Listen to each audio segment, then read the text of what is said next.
You guys wish y'all had That's a somebody down in bullshit. DC. That's a nonsense.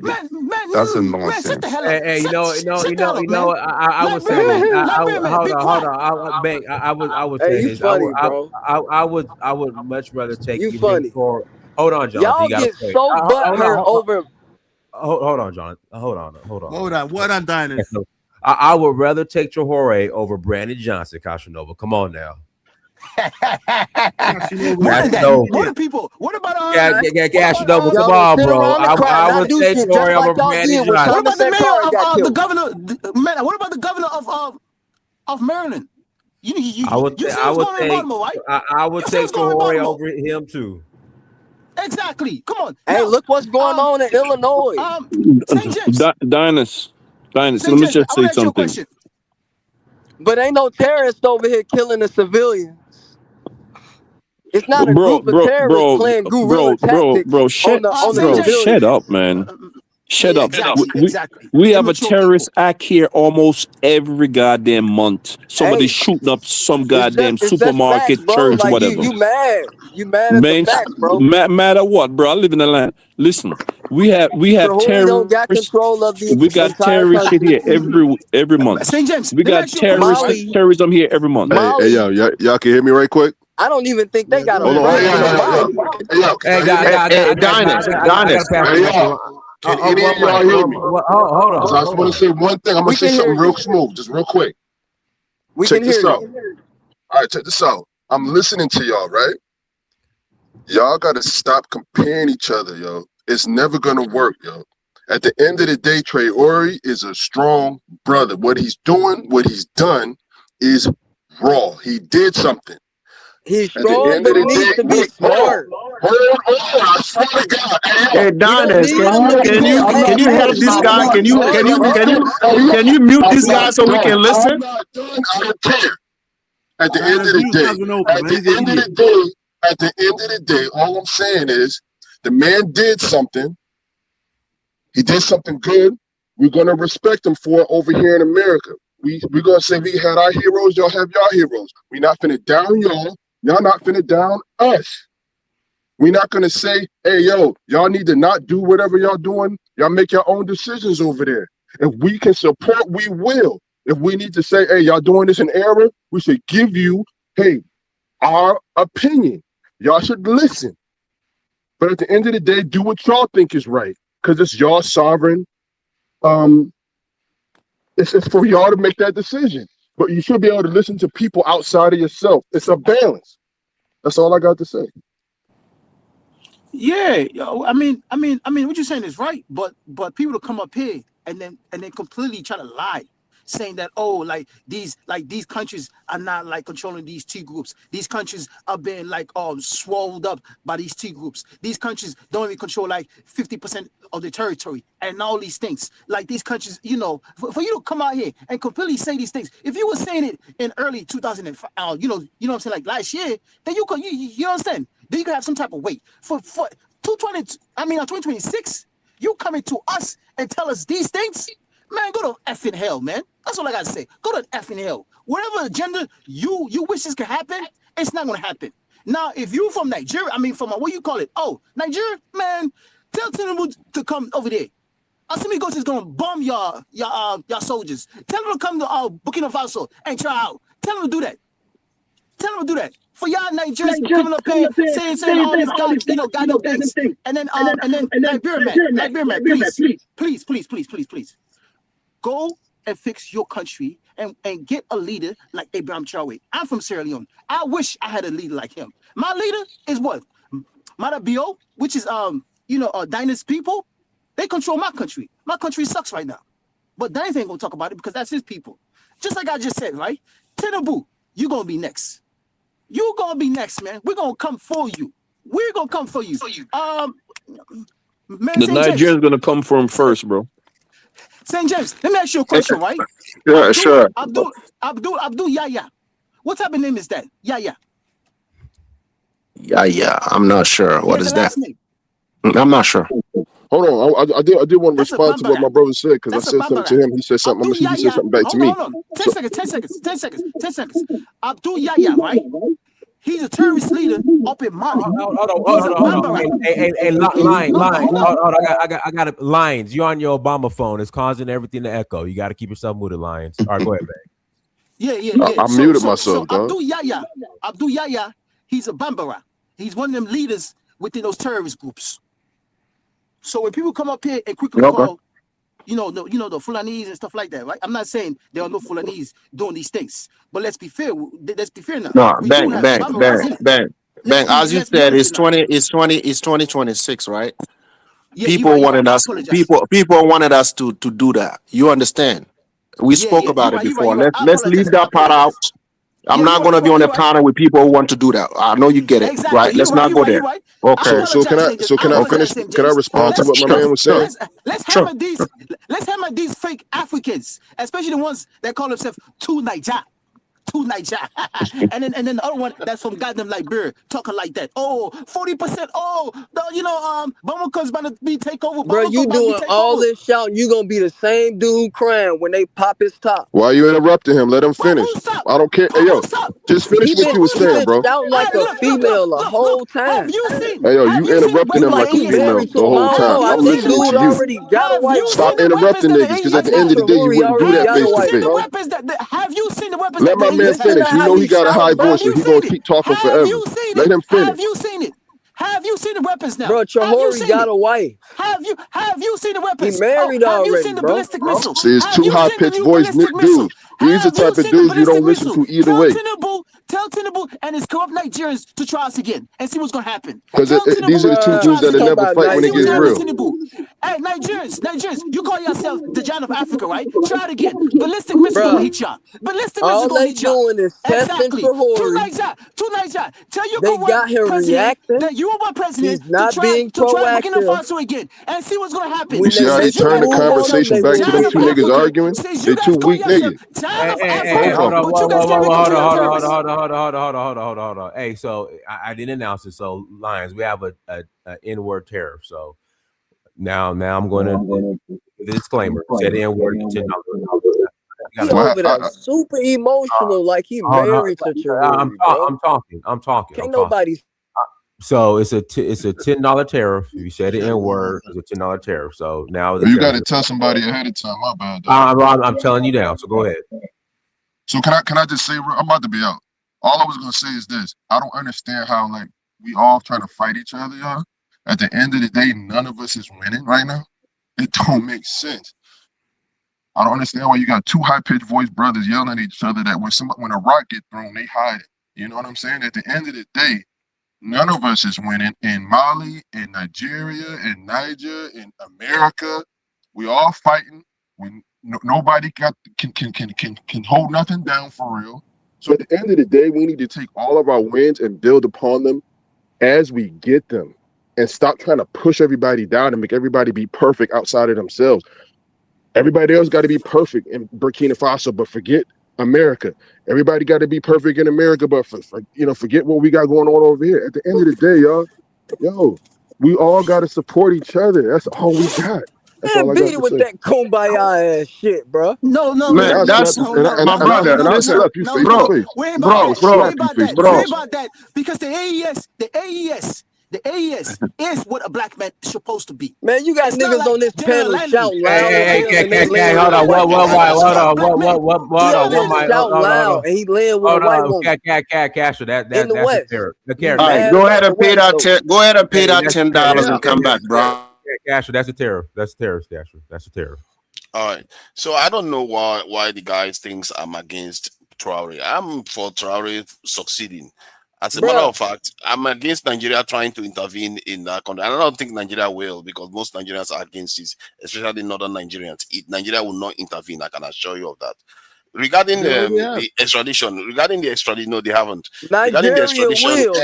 Hold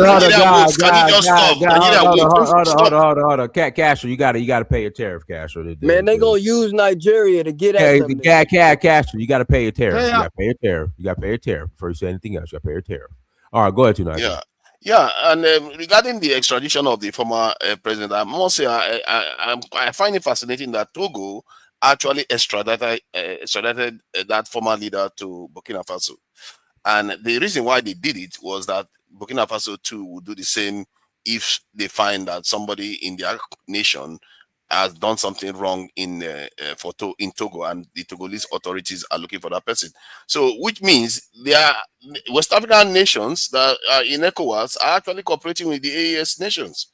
They extradited this leader back to Burkina Faso. That's quite remarkable. I mean, you would think that they're all Bingo. fighting each other. No. Let me say Bingo, this, right? Tell Tunaja. Togo to give Hey, Burkina look at Faso Cash. Hold access to on. What my Cash? Until you pay your tariff, man, you're on timeout, bro. That's what's up, man. That's what's up, Dennis. Respect that. Let me respond to what you just said, right? Because Damiba, right? Damiba operated this up. I think it was like a year and a half, right? That he did all this behind closed door, right? So basically, I think in my view, Togo knew what he was doing. Togo knew exactly what he was doing. Because at the end of the day, for him to get all this information and pay people while he was in Togo, nah. The Togolese government knew exactly what he was doing. The only reason why they turned him in my opinion, it could be two or one of those, right? I think because of the mission has failed, because of the intel of Burkina Faso already knew what they was doing. I think like a month or two. You understand me, right? A couple months later. So they were already, you know what I'm saying? And then they captured a lot of people, and a lot of people, spilled the bill, the information. So at the end of the day, he was basically useless. I think that's why they turned him in. Because then it's possible. That's why they turned him in. Right. He was basically And useless. Tunaja. Bang, Tunaja. Don't forget. And try to act like, ECOWAS is like the saint to Africans. Yeah. Don't forget, Tunaja. Togo has done it before. They have sent over someone from Ivory Coast that was residing in Togo back to Ivory Coast. They have done it. You know, it's not the first time they have done it. So But basically, for the Sahel nation, it's new. I've never had them come to but I keep telling, I don't know how many times I said it here on Dinah's channel. I say Togo is not AES, but it's a strong ally of the AES. I said that. A lot of people don't know. So it's in the middle. Exactly. So, it's in the middle. It's in yeah. the middle. But don't put it as if these countries did not know what this man was doing. They knew exactly what he was doing. Because by the way, listen, they need a coup d'etat in Togo, and they need a good one. Louis Brown. The coup d'etat indeed is in Nigeria. We need to. They don't even have a president. Togo doesn't. Louis, Togo no longer has a president, though. In the constitution, they no longer have a president. Listen, the Ghana government 2 weeks. They Togo should go should in be there a country. and throw that fucker out. Let that family get rid of it. Why not make it a port of Burkina Faso? What? You got a problem with the Ghana president? No, I got a problem with the Togolese president. That leadership is bullshit. They all listen. Yeah, All the that Benin coup, man. That Benin coup. If that Benin coup should have happened, oh my God, man. Listen, I reckon. Listen. That Benin coup, man. This is why I despise Nigeria. I man. really wish that Nigerians, you guys are enemy of Africa, man. I don't care what any Nigerians say. You guys are the enemy of Africa, man. Nigerians, you guys are the enemy of Africa. Nigerians are. I agree with that. You guys are the enemy of Africa, man. 100%. This is why I hate when you guys call yourself John of Africa. That is an insult to all African nations. That is insult. You guys need to stop calling yourself that. That's serious. All those people in no organization, just like the Congo. All it takes is a small country. You tried the AES, man. Ballistic missile is gonna hit y'all next time. Ballistic missile is gonna hit y'all next time. Nigeria is not going to fight AES. Stop going on. Nigeria is not going to fight AES. But if the AES make a mistake of attacking Nigeria, formed that coup in Benin. I can see them doing it. No. The Benin was a smaller country, and the coup was very disorganized. They're gonna be the one.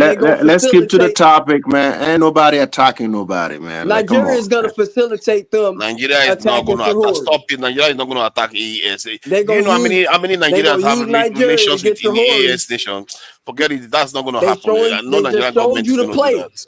They just showed you to play. Nigeria government have enough trouble. They are not going to use Nigeria. I don't know what you're talking about. I know Nigeria. They are not going to get into that kind of stupid fight. Corrupt Nigerians. What's going on? They're not going to get into that. We have our own problem to worry about. Sell drugs out here in Chicago. Y'all president in Nigeria used to sell drugs out here in Chicago. Nigeria full of corrupt people. That's how I know they're doing. Your president is an ex-convict, for crying out loud. Stop going on. Why don't you guys just elect Dangote and make him president? He's the only decent Nigeria I can think of. Just make him president. I must say he appears to be the one that speaks the right language, but he's also very close to Microsoft. He's also very close to Bill Gates. That creeps me out a little And bit. he sold drugs in Chicago. Go ahead. No, you're talking about Dangote, man. Calm down. You're not talking about that.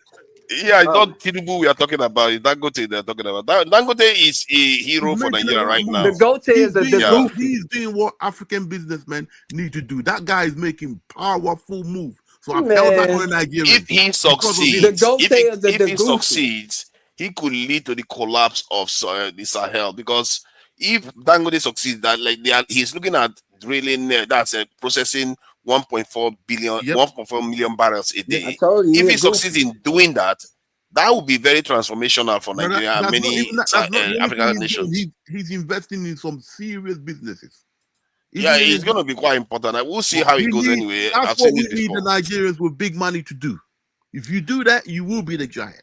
But and Nigeria is also recruiting into its security forces now because of what Trump has done. That's one of the reasons why I prefer Trump in office, because it's not like the Democrats that try to, chain our hands and suppress our development. But Trump doesn't care about any of that. He just acts randomly, and as a matter of fact, he's stimulated the Nigerian government in such a way now that he's forcing them to recruit into the security forces because of the genocide issues. Because he's broken the rules, everybody feels that they can do what they want. Nigeria ain't doing nothing but posturing. They just acting like they do. Yeah, no, they are recruiting. I know that they ain't doing nothing. Tinubu, come on now, his cabinet ain't doing that, bro. They have what they call forest guard. They put on the show when that white man. They put on the show when that cracker come up. That's all. I think I don't blame you for your skepticism, but I am telling you, they are recruiting. They have to. They don't have a choice. Listen, just because they recruiting don't mean they gonna be effective, bro. Like they had fucking 10 years, 20 years to deal with this problem, and you telling me, they recruit now? They're not recruiting enough. Even in Sahel nations are not recruiting enough. And then y'all be leveraging the Gote. He got $1 billion, but you can't put no guns in nobody's hands so y'all can secure the country. So your $1 billion is useless. Nigeria is like a cancer to Africa. Apart from the security forces, what are the Sahel nations done in terms of actual development of their country? Can you name some of them? Apart from the roads, I know about the roads one. That is not exactly. Doing a lot. Burkina doing a lot. I hate when y'all do that. What do they do? He asked you a question. What hospitals to Niger. Come on now. I know that because are they building like train lines? Train lines. Okay. Yes, they are. They built a mobile hospital. They built a vehicle that can go around and assist people with ill equipment who are on the battlefield, missing their damn legs. To Niger, they're building a hospital. They're building airports. They're building roads 24 hours a day. What are you talking about? They're building roads, but you need. They're building hospitals. They're building factories. They're building factories also. What's that? Okay, what kind of factories are we talking about here? I know they built a tomato factory. They built a tomato factory. Whatever we grow in Burkina Faso is going to be processed there. So we stop a lot of importing rice, anything you can name is being done over there in Burkina Faso. They're growing it, right? So no more import. Whatever we can grow, we don't import it. We can import it, but on a small scale, which is very important. You know why, Tunaja, why they even try to get Traore? Is because of the import. Most of the oligarch had that in lock. Now he's putting a lot of people back to work. You see what I'm saying? So that vision just for itself is creating a lot of chaos within that country, like a positive chaos, because we now became self-reliant, which is a positive, a net positive, right? Somebody was telling you about the road. If you can look at the conditioning of the road in that country when Traore came to power, and now a lot of people are showing the result. Why? You know, some of the road in Burkina Faso, on the paper, they were paved. People embezzled the money and they put on the report that this road were paved. You understand? So these roads are being paved is creating bringing a lot of industry back that was closed under the prior regimes. We know we have our own brewery right now. We are fighting this major corporation, Western corporation, that was placed there for a reason. Now we're brewing our own drinks in Burkina Faso. First thing. So you bragging about y'all making sir. I was telling you, you talk after me. You talk after me. If you want to be my little, you let Are me you know. gonna throw the alcohol? I in don't the know. You carriage, talk bro? after me like you are my Let man. me You ask you something. Now, let me ask you are you my something. fan, You right? gonna use that Are to you my defend fan or Burkina something? Faso in the AES? Are Hold on, you my St. James, fan? St. James, let me douse ask you this you last one. gonna Let douse me them just ask you niggas this with one. Are you my What fan or is it they are something? you gonna doing douse that them is niggas with some Miller Lite? calm down now. What is it they Bro, are are you doing my that is fan or actually something? strategically? Hold on now. What He is the said a is it? brewery. Oh, calm down. Brewery is not anything that important. What is it they are doing that is strategic? Like you would say that okay, they are doing with Russia or something that is really, really going The to change the So military they gonna is supply the Russians with the their booze military is now. being built. Now, the military is being built, right? The military has weapons that they never had before. Now the people, the military is now capable of going anywhere. You know, that didn't exist back then. No one wanted to fight in the Sahel. A lot of people don't know that. It takes a lot of courage. A lot of people believe that this country sold out to the West.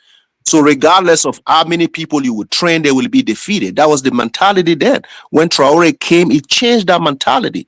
Now these people are willing and able But to they fight sold and out to protect. the east now, and Bro, you got people my over man, there with Russian listen, man. flags. I'm not, They maybe, I fly don't know, Russian flags bro. like I don't, goofies, come on, bro. man. Like, bro, sir, I know a lot of Hey, people from Traore Chicago. I said live there, Russia. man. Hey, Traore Bro, said it out his mouth. He said Russia is family. I know a lot He of said people in Russia is Chicago, man. family. God damn, man. I never That's heard somebody merciless, from man. Chicago that talks like you, bro. Hey, bro. Seriously. Casanova, you're not the only one on the panel, my friend. He said, hey, Traore said You're not Russia the is only one on the family panel, now. Casanova.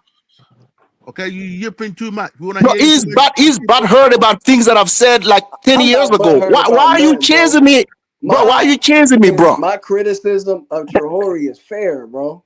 Okay, It's yes, fair. okay, bro. But every time I talk, you talk after me. It seems like you have a problem with what I'm saying. Because That's what what I'm you be noticing. saying be trash, bro. Like No, for no, real, no. I you mean, just talked about a let other people appreciate He though. said, If you don't what's the like it, I get it. progress You though? don't have to be my B What they to building over appreciate there, what I'm bro? saying, but let other people appreciate. I'm not trying to select you to be my B though. Yeah, Hey, but it appears Casanova. that I have to say though, Burkina Faso GDP per capita is going up. Thank you. You know, That's because so he's got a hold of I the talk millions. behind two loudly too. We just Tunaja, get bars, bro. can you check the ever since Traore came to power, the first president to even have a gold reserve in Burkina Faso was under Traore. No one even thought about it. He had the first president in Burkina Faso to think about having a gold reserve was him, man, that and country we was have it. really being screwed by the French, man. It's Right like a now, baby country. just look at all the reforms, the gold, the mine gold, all these reforms he was able to put in place. Look at how much money we took from gold last year. You can Google that. Come on, man, it's there. If you don't want to agree, It's that's growing. The fine. country is still very poor, but Hey, the GDP per but you capita know is what? Y'all growing. ain't Listen. releasing how It's many better people than what y'all you had lose. before. How many Casanova people wants you y'all to come lose? back under Trump so that he could suppress you and shit on a black No, man. man, So Lewis, black man I will lived in stay down. I lived in Chicago for 4 years, man. I never saw someone that talked like this dude, bro. I Bro, you never. goof, man. He's Man, this You guy, lived in bro. Chicago for Man, 4 where you years. live, man? Where you You live? got a white West woman, side? didn't you? Where you know? On the west side or south You a side, bro? clown. You got a Man, white you're woman. west side or south You side, bro? laying under a white woman. Where you live, man? South side?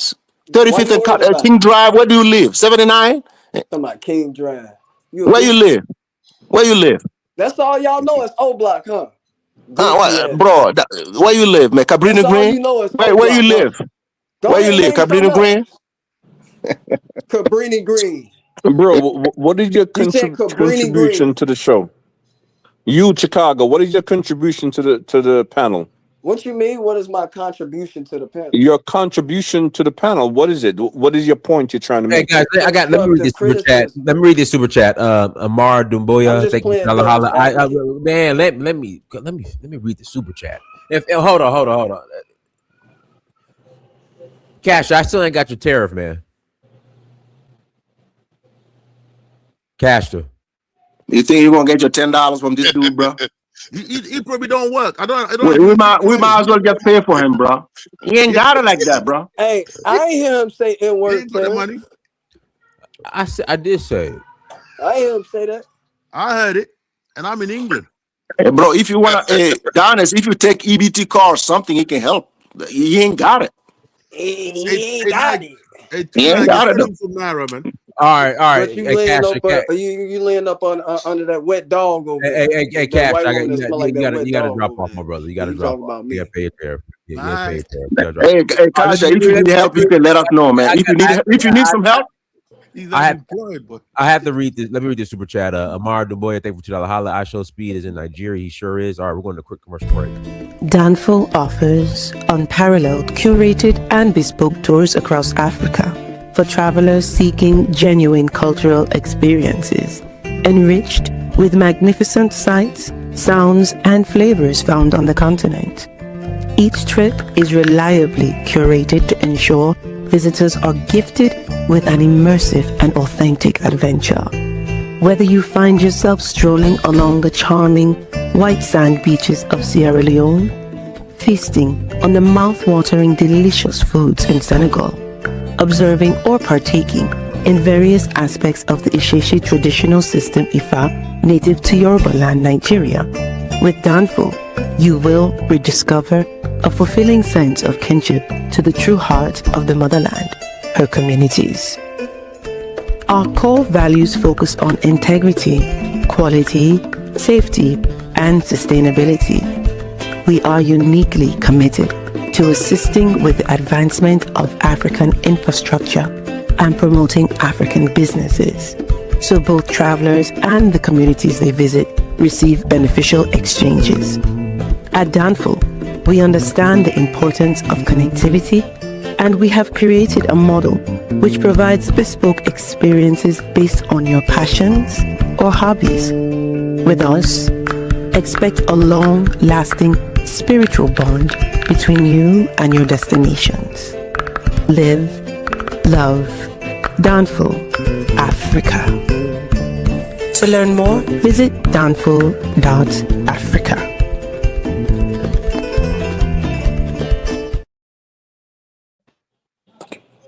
To Niger, can I say something to you before you speak? Go ahead. And this go to that Chicago dude and anybody else that's against Tory or the AES. You said you're not against Tory. Okay. If some, not that he need his respect, but if someone like President Putin could have so much love and admiration and respect for Abraham Traore, right? That sent when he was going to Russia, that sent his plane with surrounded by eight Su-57 fighter jet to show that love, right? And just to show the respect of what this young man is trying to do for his country. Why can't the average black man, whether here in the US or in Africa, have respect for him? Why a white man, one of the most powerful dude in the world, shows so much respect for what this young man is doing, and people are arguing about what Abraham Traore is doing or any other AES leader, right? When they're trying to build their country. Right? It is hard because it's hard. Let me finish. It's hard because it's backed by France and the United States. So it's hard as hell. They the one who give these terrorists these weapons. They the one who give these sophisticated drones and so on and so on. And they do the same thing in northern Nigeria. Villagers from northern Nigeria said they see these people coming down with helicopters landing in Nigeria, turning off their air forgot what they call it, transponders or whatever, right? And taking out minerals and stuff like that. I don't understand. Do you guys want Africa to develop? Yes or no? That's my beef with the whole goddamn thing. You see what I'm saying? Right. Listen, it's very simple, okay? Russia have identified what it was that Africa needed a long time ago, from the days of Nkrumah up to now. But every time they got a hold of someone or an administration that would do the basic, the West killed it before it started. Yes. They started with Nkrumah, and if Nkrumah was around now with the AES, he would have been in heaven. Because what he's doing, what I'm surprised at the moment, is that they've managed to stick together and they are still in power.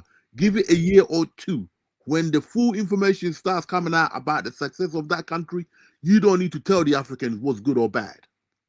Okay, they just got to be patient. They got to stick together. Okay, do what Russia say where you feel is good. Okay, and just be patient. You're gonna start seeing the rewards of what they're working. Because the problem we've got in the other part of Africa is that the West have willingly sponsored corrupt bastards who just bled our country dry. Even when we look like we're getting somewhere, they just bleeding it dry. You go to Ivory Coast, nice infrastructure, all the money going to France. They just giving you a nice picture thing, but beyond Ivory Coast, beyond Abidjan, it is all, the rest of it is all rubbish. Okay, so give it time, right? And I believe the AES will prove in time what it is needed. And when the rest of the Africans sees that, that's where they're gonna go.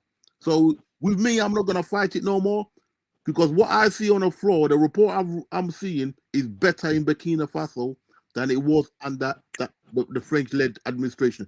That's why nobody in Ghana is speaking up against it. And it's helping us in Ghana because we're like, listen, this administration in now, Mahama, is the last administration. If we don't jump where we need to get to, because we know where we need to get to, we don't industrialize, whoever's come, we're going to get rid of them. And if the army has to come back for us to get there, we will. I don't think we need to go military, but the rest of the other African countries, what's going to need to get them off the ground is the basics. And Traore is doing the basics because the Russians are telling him what the basics is. All it is, he needs enough time to get it up and running. And once that's stabilized, you cannot take over African country or any black people without the people in cahoots with the West. Once the people win, once you win the people over, which they will, that will be the beginning of the end of those dirty, filthy, stinking flesh. They already win the people over, and that's the problem people are having. They already win them over. I understand. What I mean is, I know African people, right? Soon as they feel a little bit of a pinch, they start fucking mourning. So I'm hoping they're sticking there for the long run.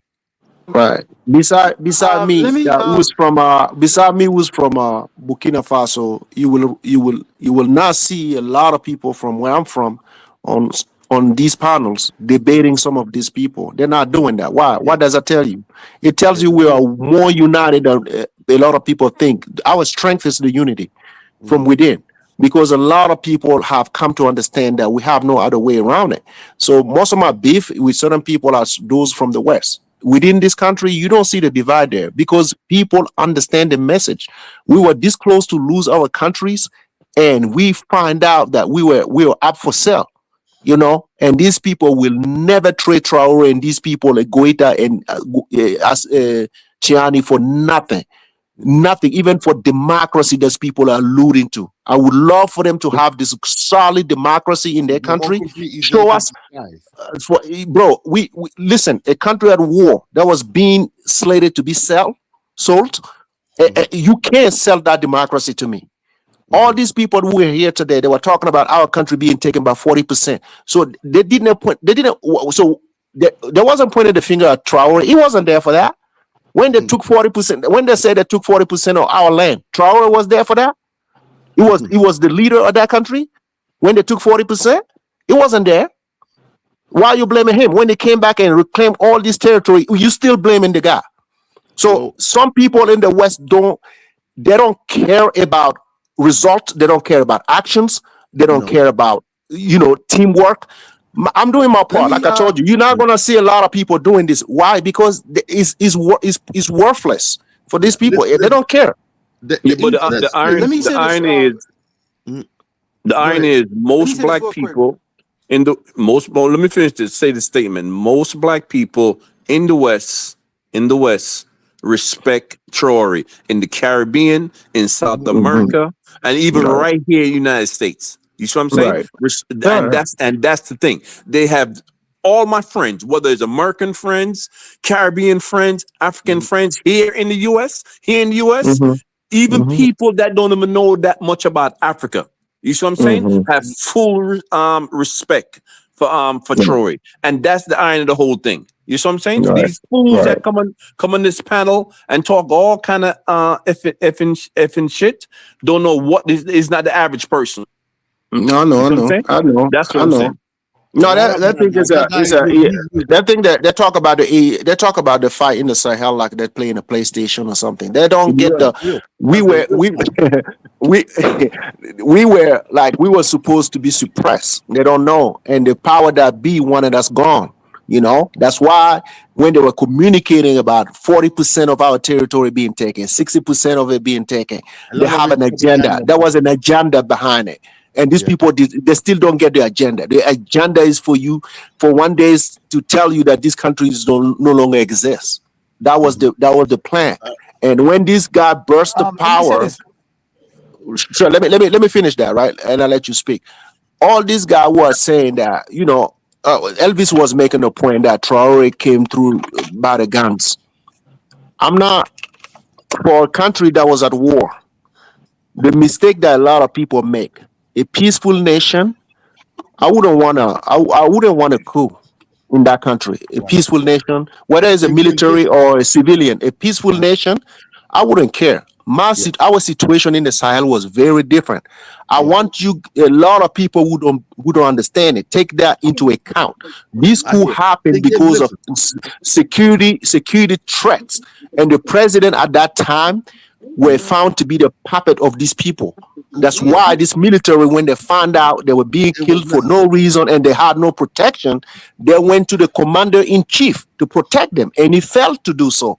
That's why they toppled them, you know, and we applauded that. We from this country, we were at war, and we respected that. Anybody that would like to do a coup to Traore, please try.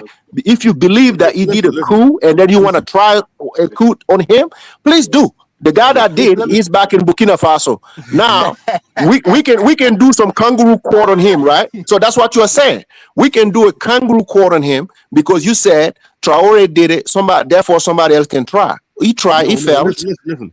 What people forget is in every country, Lewis, let me say something real quick, please. You know, in life, right? In life, you can never have 100%. Yeah. In like what I mean, like support wise, there is not a such thing as 100% in this world. So even if you have a leader that developed a country in Africa, you're like, wow, you know, that could compete with any country. You're gonna have certain black people within that country that wants the opposite to happen. Of course. That wants the opposite to happen. So Gaddafi. some of these people that come up here on the social media, like Elvis every day he spends his own personal time on college net show, right? Talking about Africans 5 hours a day, and then he'd be the same one telling you Burkina Faso is not doing this, Burkina Faso a propaganda, Burkina Faso in this, Mali that, Niger is this and that, right? Then why do you spend your personal time every day talking about Africans? You spend 5 hours of your personal time, but then you claim to be like a husband, you have wife and kids. That means you are getting paid for something. You're doing it for a reason. Because you're not stupid. You see, Elvis is not stupid. No, he's a smart man. Elvis is not stupid. So for him to come up here and try to persuade people, there's something more deeper behind it. Brother, there's something more deeper behind it. You cannot have 100% with black people in this world. Your job is to overpower them. Right. Hear me out. Listen, let me tell you something. You will be surprised when Nkrumah was overthrown. Some of his opposition leaders, his right-hand man who helped him steer his most successful time economically, turned against him. You will be surprised. Only because Nkrumah realized the man was using his influence to buy big properties and make himself too rich, and it would become too obvious. You will be surprised who will turn against you. Okay? All I'm going to say is this. We have the goal in the game. If you don't know where the goal in the game is, you're wasting your time. If you play a game of soccer, you don't know where the goal is, you're wasting your time. Our goal has been our enemy, and number one enemy has been a white man from Europe in France. So long as you keep your eye on France, keep them the fuck out, I'm supporting you. That's all. Simple as that. Let me add something about the democracies, why they don't seem to respect Traore. I think they have resolved themselves to kind of having a kind of competition with the Sahel nations, especially in West Africa. I heard our former president, Jonathan Goodluck, say something about that when he came back from Guinea-Bissau, the coup that happened in Guinea-Bissau. He was saying that, if because he believes in democracies, a democratic system. He says the only thing that can happen now is the people that believe in military will do their military, the ones that do democracy will do their democracy, and the one that performs the most, the people would make their judgment. If they see that the democracies are doing better, they are more stable, they are more prosperous, the ones in the Sahel will shift towards democracy. But if it's the other, he didn't say the other way, he's a Democrat. He wouldn't say the other way. So I think that is the way they are looking at it. But I wanted to ask a question though. Regarding this ex-leader that is now arraigned in Burkina Faso, what do you think his punishment should be if, say, he was found guilty of plotting a coup against Traore? If I was Traore, I'll have him shot. If I was Traore, you have him shoot him. You do it out in the military court, and you do what Jerry Rawlings done. You shoot him. Right. Okay. Let me tell you what. Tanaja. Yeah, go ahead. Let me tell you why Traore or his government is not going to do it. They're going to have him a trial. They may put him in jail. Let me tell you why they're not going to kill him. All right? They're not going to do it because that's what France and the West expect. That's what they want us to go in. That's what they're going to say. See, this is an X, Y, and Z government. This is an X, Y, and Z government. You see what I'm saying? They're not gonna. Traore is not gonna give them that pleasure. You see what he did with the prisoners? Them. Hold on, let me finish up. You see what he did with the prisoners? Them. You see what he did? He released. Let me say this, right? Say this real quick. Because Tanaja, he's slick. He's a slick motherfucker. Tanaja is slick. Tanaja is slick. He's got it in for you. Seriously. Tanaja is slick. Tanaja is slick now. Yes. Tanaja is slick. Tanaja is slick. He just good at putting words together compared to those other two Liberians that was up here. Tanaja is slick, right? Okay.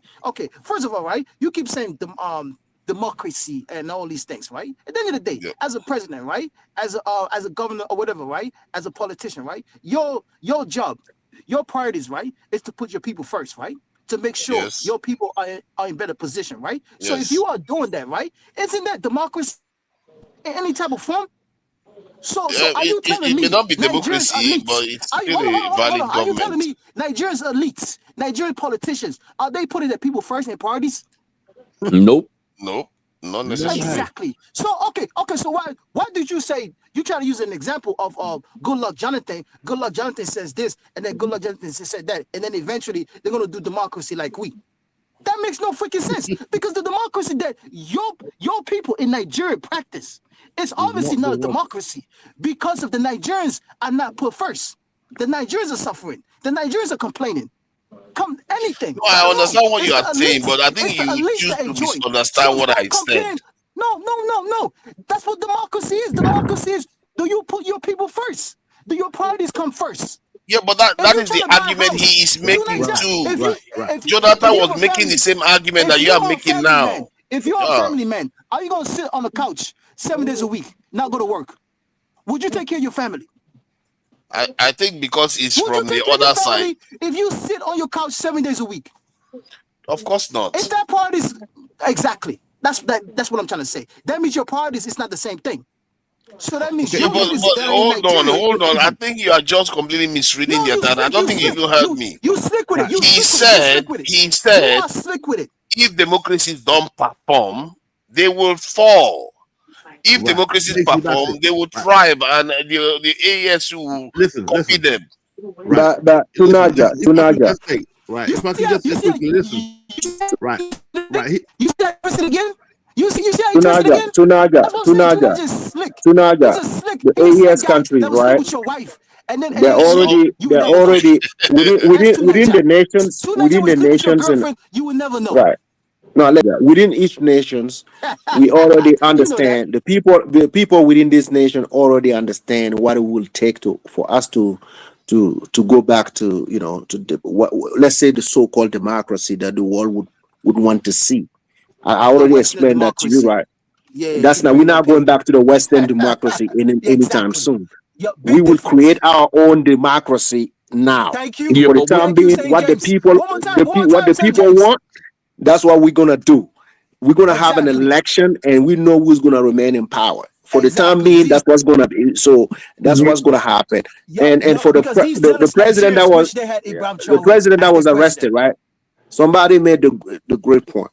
It's not gonna be killers. We're not killers. We don't kill our own, but we're gonna use them for the time being. We're gonna use them as an asset. When he was in Togo, we do understand he got a lot of phone calls from powerful people, you know, who wanted him to topple Traore. Those are the phone numbers we will see. Hold on. Is that not a mistake? Is that not a mistake? See, this is the thing. We think this is a child's play. We are talking about a nation. Hold on. Let me say this. We are talking about a nation that this guy was about to subvert. He was about to subvert the dreams of millions of people. Hold on. Hold on, please. This is one of the things we do. We always take our lives for granted. He wanted to subvert the lives of millions of people of a nation. And now, when he's been found out and he's been tried, which is very, very important, he's tried and found guilty. If he's found guilty, why would you spare him? We don't now the death penalty. We can give him life. We can give him life in prison. No. We are at war. No, Tunaja. We are at war right now. We're not gonna give him the death penalty. Although this is child's play. You're not serious. You're not serious. You can't say you want to run a country and you still keep kicking around. Life without parole is the same thing. The Wagner boss. When the Wagner boss dead, Putin, it barely even lasted a month before he was gone. You can't go around threatening the nation and you expect to get away with it. Tunaja. What Togo just did, right? What Togo just did, what Togo just did, you know, it tells anybody that live around us, Ivory Coast and other countries, right, that the days are numbers. Like I told you, the time is not in our favor to kill this guy. Listen, I get your point. I get your point. What we do, Tunaja. Let me give you how bad it is. Listen. Tunaja, the guy. What you don't get. Let me make this point. The guy was a former. He was a no. Listen to me, Tunaja. He was a former president. Whether you like it or not, he had people that supported him. You understand? It's gonna be a big no. Give him life without parole. That would be the right thing to do. Oh my God! See, hold on. Let me see. Hold on. Let me finish what I'm saying. Let me finish what I'm saying. See, that is how Rawlings was able to create a very strong institution. If he was able to take out so many heads of states that were corrupt and bad before. Remember, they were military. Yeah, they were military. He was able to do it. It doesn't matter who they had supporters too. Now, let me put this in. He took a former president. Rawlings took a former president. No, of course, he took them. What ahead of states of president? Did he kill them? He did. Former president? Yes, 3 of them at least. Let me finish what I'm saying. Yes. There were military. More than 3 of them. Let me finish what I'm saying. Please. I need to say this so you understand the context where I'm coming from. Because like in Nigeria now, politicians, they will steal money that was meant for hospitals, for roads, and people go and lose their lives repeatedly. These people are costing life. They are costing life. Do you know how many people that lose their lives? That's democracy you like. Hold on. Can you stop with that? Can you stop with that? I'm talking about something serious here. Stop going on about just democracy. Hold on. I'm talking about corrupt leaders here. That's the way you prefer. Can you stop? Can you just stop for a second? Democracies are the most successful nations in the world today. So what are you going on about? So let me tell you what I'm saying. No, it's not. Can I finish? America not a democracy. Is the European Union not a democracy? No. Can you let me finish? Can you let me finish what I'm saying? Can you? Why are you just disrupting the point? I'm just shut up for a second. No, you gave us a good example of Nigeria. Don't complain. You are just making noise. The point I'm trying to make, I've not finished talking. I've not finished talking. Okay, you want to talk? Go ahead and talk. I don't want to argue with you. Name weight. To Niger. That's the democracy you like. That's the democracy you prefer. This guy, I don't know whether you have. It's like you're retarded or something. I don't know what's wrong with you. Yeah, it's like you're retarded. I don't know what's wrong with you. You can't even follow an argument. The point I'm making is separate. The point I'm making is Niger need to separate. retract that statement. Retract what? He just interrupted me when I was talking. You said the most successful countries are democracy. Generally, the richest ones are not. If you want to check the numbers, you find out. Democracy, brother. Let's check the numbers. The richest nations on earth are generally democracies. Yeah, you want to choose GDP? You want to go by GDP? China. Let me finish what I'm saying. You live in England right now. America's economy is larger than that of China. I've not even finished the point I'm making. Do you guys even have any IQ to retain a point? What is wrong with you guys? No, you love. Let me finish the point I'm making. Let me finish the point I'm making. Point I'm making is that you see this fool. You love the simple ego. Now let me tell the viewers what they need to hear. Let them just please filter out that fool's voice. The point I'm making is that when corrupt politicians steal money from the state, they actually cost people their lives. People travel on the road, they have accidents. People go to hospital, they lose their lives. Women are trying to give birth in hospitals, they have a miscarriage, and most of the time, some of the women go on to lose their lives. There's a lot of tragedies that are happening within our nations because of corrupt politicians. They are actually costing people their lives. So if a corrupt politician is doing that much damage, that to a point whereby even many Nigerians feel like there should be capital punishment for government officials that have stolen money that cost loss of life. Now, somebody wants to go and overthrow an entire nation, completely overturn the entire nation, maybe for the worse. And a lot of people will may actually die in that process. And then when you finish trying that person, you say, oh, let's pretend as if the person. No. In those countries that you would like to praise right now, if you do that, you will lose your life. Even corruption in China, you lose your life. You can't keep tolerating people that keep causing loss of life, pretending as if we are just nice. Yeah, no, I'm not. Because to me, if you cause loss of life, you should go down. Okay, Niger, does the United States kill every terrorist? You're moving too fast. I mean, every traitor. If you cause loss of life, you Niger, period. Does the United States eliminate every traitor? Of course they do. I mean, you're full of shit. No, they do not. Get me the traitor that they've done. They do not. That's a lie. That's a lie. They do not to Niger. If you accept you are useful to they them, do not. They do not. Guys, if I can just make this okay. The question you asked was very broad, actually, to say that they get rid of every traitor. Of course not. They don't get rid of every traitor. Exactly. That's my point. But if you commit treason against Nigeria, against the US, maybe now they've got rid of this capital punishment. But there was a time you would die right now. They have people in prison right now. Why should we copy the US? I thought you didn't like the US. Why should we copy the US anyway? Why are you not copying China? Suddenly you care about the US now. Oh, see how inconsistent you are. Because you said democracy. I don't care about democracy. I care about people that cause loss of life. Suddenly, one minute you are not for democracy, the next minute you care about democratic values. Listen, you are not even consistent. What people care about is whether or not the country works. Libya was not a democracy; it worked. So this is where Africans are at. Okay, the reason why we say democracy because it seems to be fair. But you make the constitution the democracy that you want.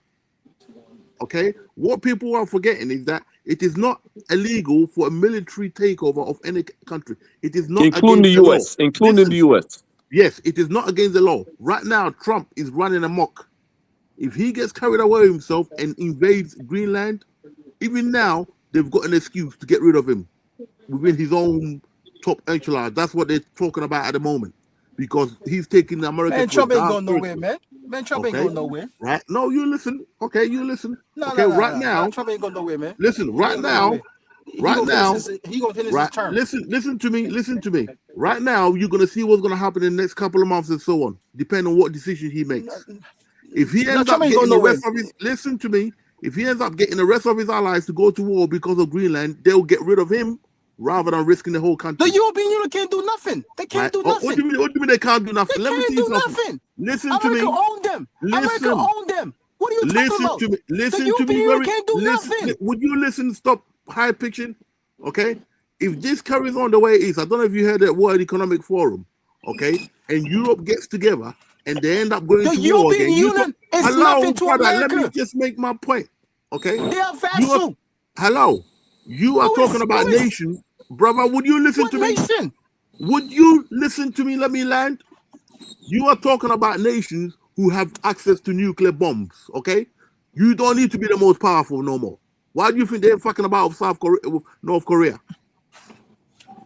Okay, so No, here we well, have. let me say this. Bro. That's The one military thing. Then Let me- they ain't let gonna me do say this, nothing. right? Let me say The this. military could Let me step say this. into any nation, okay, if they feel that the person in leadership is taking the country down the wrong road. Later on, Lewis. after, that's when they have the court to decide what's what. And there's two courts: military courts, which Rawlings came out of, and then you have the civilian court, which is normally most presidents. There is law within the military. It is not against the institution, the constitution of Burkina Faso, to have a military coup, so long as the military person does what he's supposed to do and hand it back to civilians. That's what. And that's correct. Let me say this, right? Give you Correct me, mind man, St. James. May correct me if I'm wrong, right? Because I think the government of Burkina Faso approved bring back death penalty in December, right? Last year. What happened? Last year, right? What happened? They brought back the death penalty, right? Yeah. Yeah, in late December, right? If I'm not mistaken, right? Yeah, somewhere in December or November or something like that. I think the intel of Burkina Faso already cut up what these men were doing for a couple months now. So I think that's why they approved this death penalty. Let's not push too far and everything. Let's just wait and see what the government of Burkina Faso is going to do at the end of the day, because they do have tremendous evidence. They Absolutely. do have tremendous evidence. They do have tremendous I- evidence. So it's up to them. So let's not jump the ship too quick. No, Because this just happened within a couple the days. evidence is pointing out to it's conclusive. Like we know he has done a lot. Because they brought the death penalty Even back for a reason. yeah, They brought it back for Togo a would reason, not. in my Togo view. wouldn't turn. Togo was asked many times to turn him over. Now, refused. if Togo is doing it, that means they got their own information, and they compare it to what Burkina has. That's why they did it, because you Because he's not couldn't, useful no more. you He's could not not useful no more. And then to He's not Naja, what I useful was no trying more. to explain to you is not that I don't putting this guy to death, right? I'm not here advocating for his freedom. I just want you to understand. And based on the history of my country and for everything that has happened, I want peace for my people, and especially the military. They were so divided on so many fronts by many presidents, and this guy, whether we like him or not, he was once our president, right? And he has a lot of people that still support him, that like him. You see what I'm saying? And the fact that, don't forget, this guy, they did the coup together with Traore to overthrow the former president. They were in the same team. So whether he was trying to kill Traore, was trying to do whatever bad things to the country, I get it. But we should use that one as an example for the others. I'm not saying to free him. No. Let me finish. Let me make my point. Tunaja, please. Traore has done tremendous things. I just don't want his legacy to be tainted by this one. What? That is He's a tainted? scumbag. My Let me God. finish. You guys, this is exactly why I say we are not ready. We are not serious people. We are not ready. You guys don't understand. I get you. Listen. You don't understand. Giving this guy life without parole is a great punishment. Life without parole in a military That's a worse prison. punishment than death. It's In worse a than military death. prison. Wow, you guys are not serious. A former president that was living lavishly in Togo, in a military prison without parole.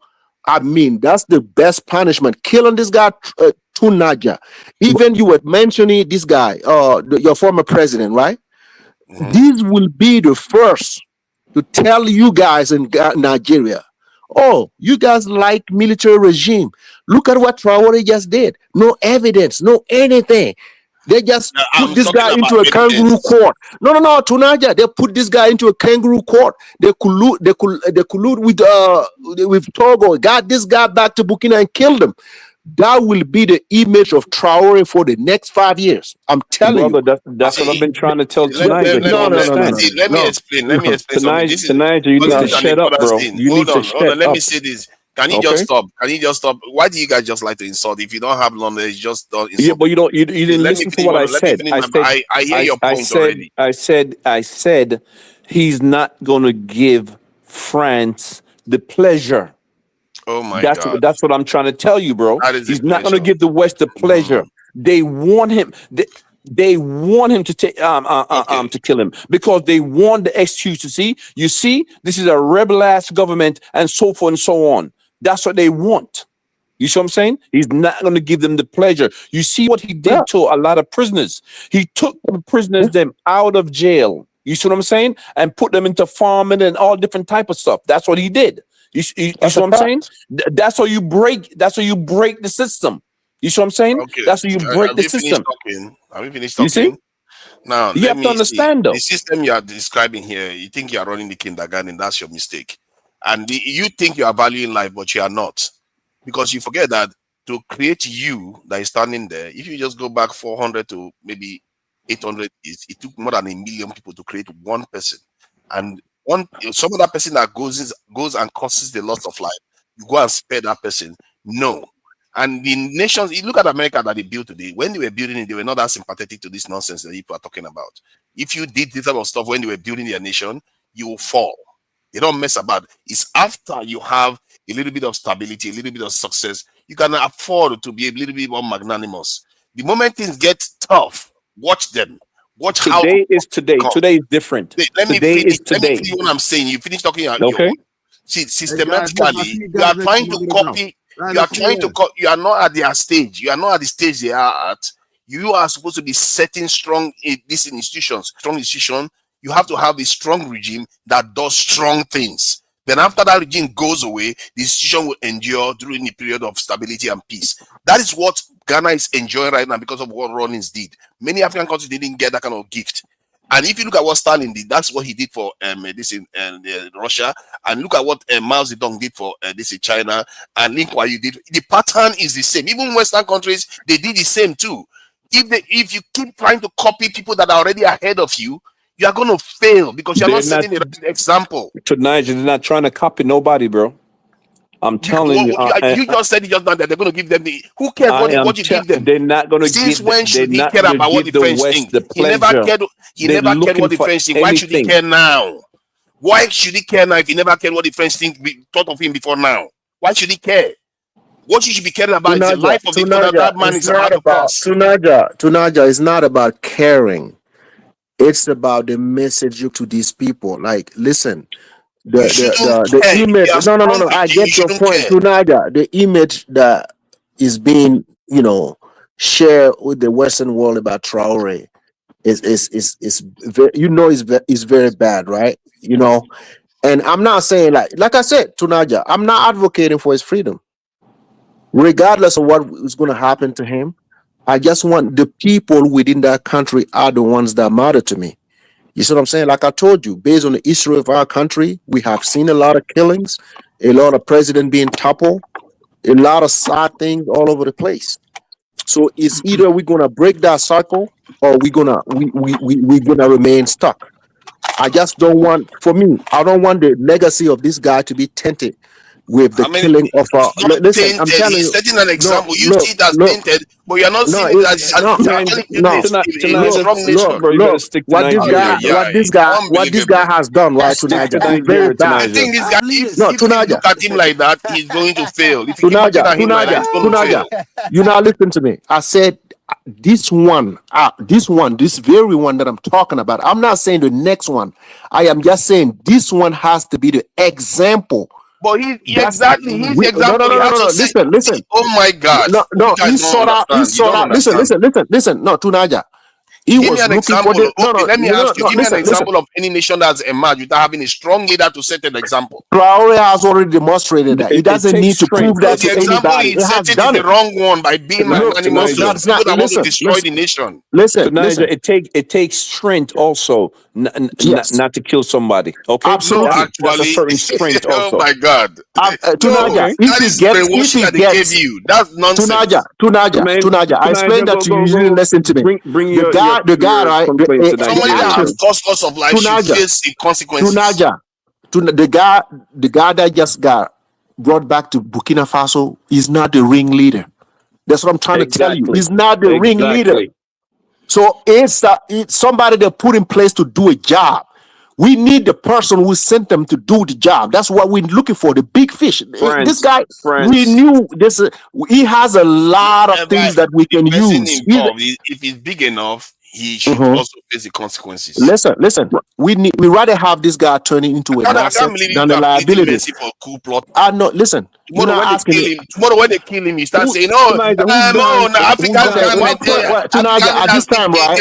At this time, what point do you prove by killing this guy? What point do you prove? The point you prove is that anybody that tries to take your regime out, they pay with their life. Do you know West Africans? Greatest offense you can commit to that. Do you know West Africans? Do you know West Africans? You are West African. Do you know West African? Do you think some of these people care? Which people care? They will still try you.